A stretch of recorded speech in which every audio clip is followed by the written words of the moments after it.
दानि जिथु सोलिबाय थानाय बोथोर बे बोथोरावहाय दावहानि आंखाला गैया जोङो नुनो मोनदों एसे आवगायावहाय सोलिनाय जिथु दावहा फिलिस्टाइन आरो इजराइलनि जि दावहा बे दावहाया दासिमबो जोबाखै आरो जोङो नुनो मोनदों जोंनि जिथु भारत हादर दङ भारत हादरजों पाकिस्तानजों जों सम सम दावहा जाबाय थानायखौ नुनो मोनो अनजाग्रा प्रियफोर दिनैनि बे बुहुमाव बेबायदि अबस्था सोलिगासिनो दङ दावहा एना एनि गावजों गाव बायदि बायदिखौ सेलायलायनाय हादोरजों हादोर सेलायलायनाय माबा मोनसे नांगौखौ सेलायलायनाय बेफोरबायदि गासै गाज्रिफोरा सोलिगासिनो दङ दाङाबाजिफोरा सोलिगासिनो दङ अनजाग्रा ख्रीष्ट प्रियफोर दिनै जोंनि आत्मिक जिउआवहायबो स्पिरिचुवेल जिउआवहायबो जोंहा बेबायदि दावहा दङ दावहा नांनांगौ दङ आरो जोंनि जिथु सुथुर दङ बे सुथुरा जाहैबाय सैतान आरो बे सैताना जोंखौहाय सानफ्रोमबो एटेक खालामनो हास्थायो जोंखौ नस्थ' खालामनो हास्थायदों 2024आवहाय नोंथांनि लागै सैतानहा स्किम दङ नोंथांखौ नस्थ' खालामनो थाखाय सैताना अलरेडि स्किमखौ बानायखाबाय दे अब्ला प्रियफोर दिनै आङो बेफोर बाथ्राखौनो बुंनो हास्थायदों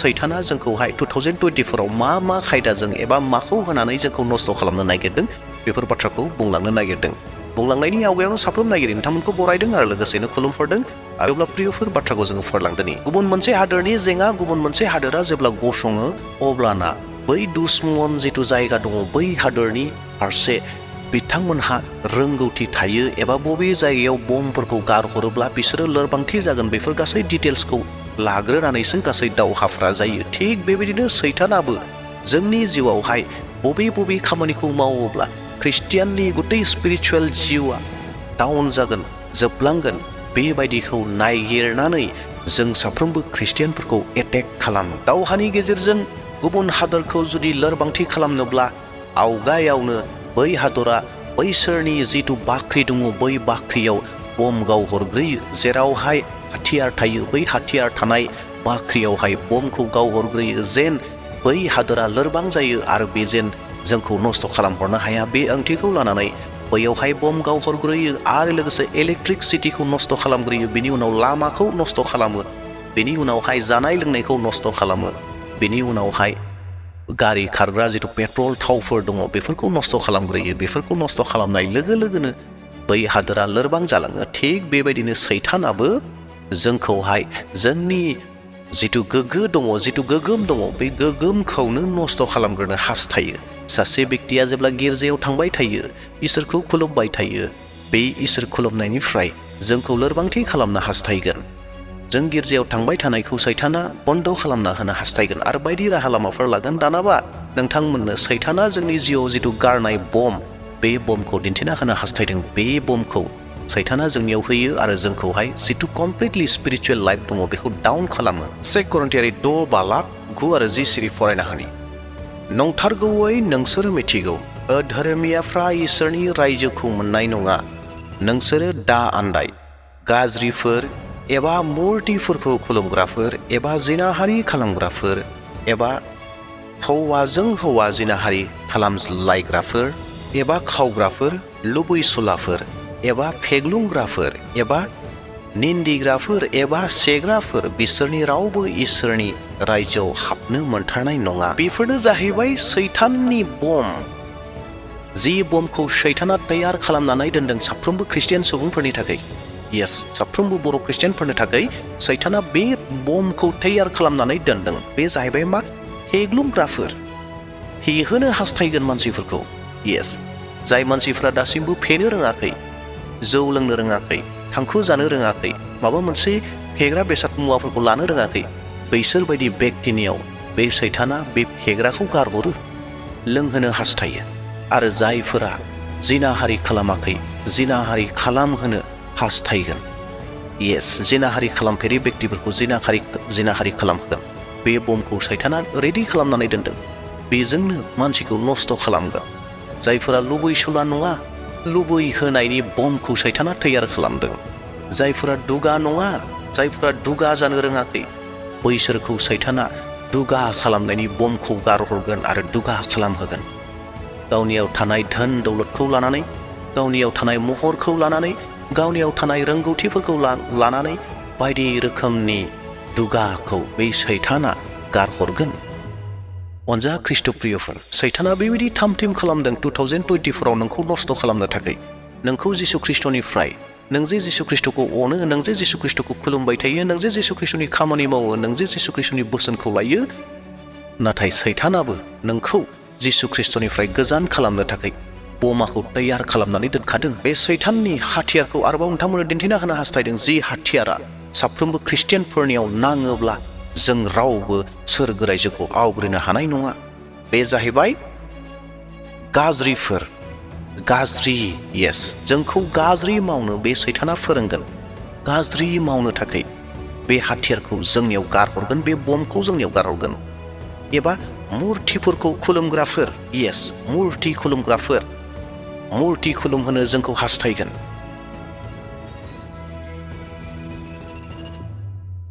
आरो बेबायदिनो गोबांखौबो आन्दायहोबावनो बे सैताना हास्थायबावगोन।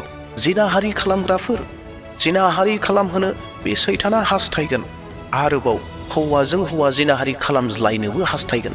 दिनै जोङो गोबां व्यक्तिफोरनि, सुबुंफोरनिफ्राय जों खोनानो मोन्दों, सोरबा बेबायदिनो हौवाजों हौवा हाबा जालायनाय, हिन्जावजों हिन्जाव हाबा जालायनाय, बेफोरबायदि बाथ्राफोरखौ जों खोनानो मोनो।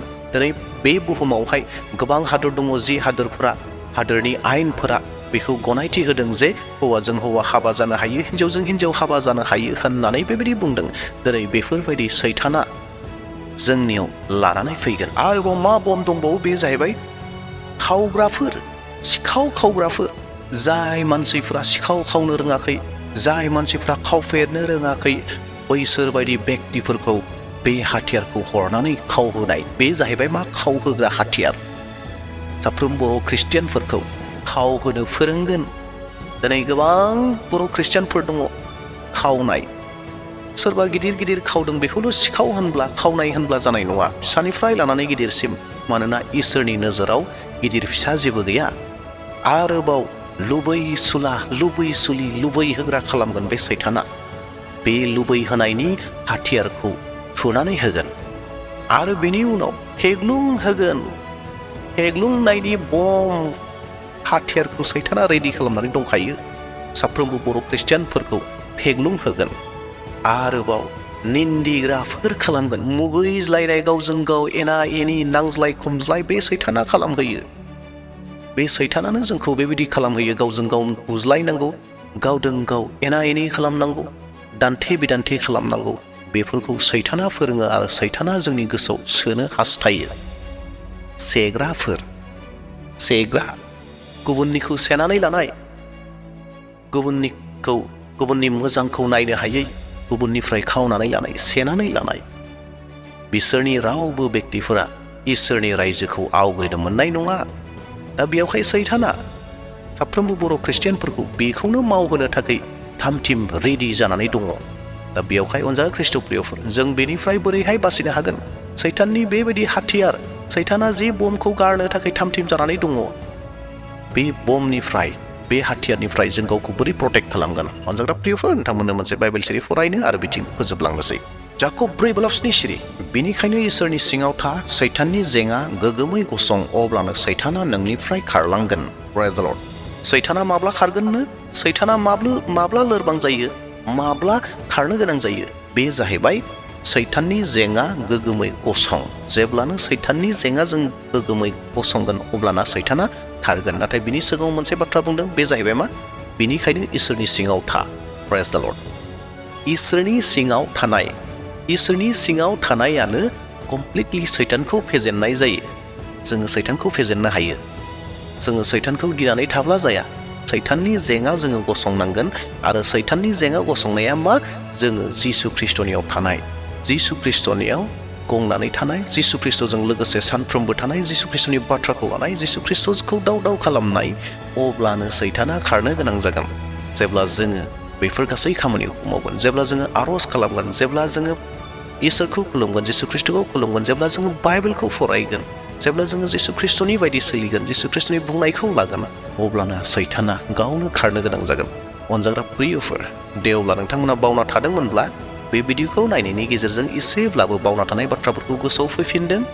सैताना दिनै जोंखौ फेजेननो थाखाय, जोंखौ गावजों लोगोसे नोरोगाव लांनो थाखाय थामथिम जानानै दङ, तैयार जानानै दङ। नाथाय बेखौ फेजेननो थाखाय इसोरा जोंनो बोलो होदों।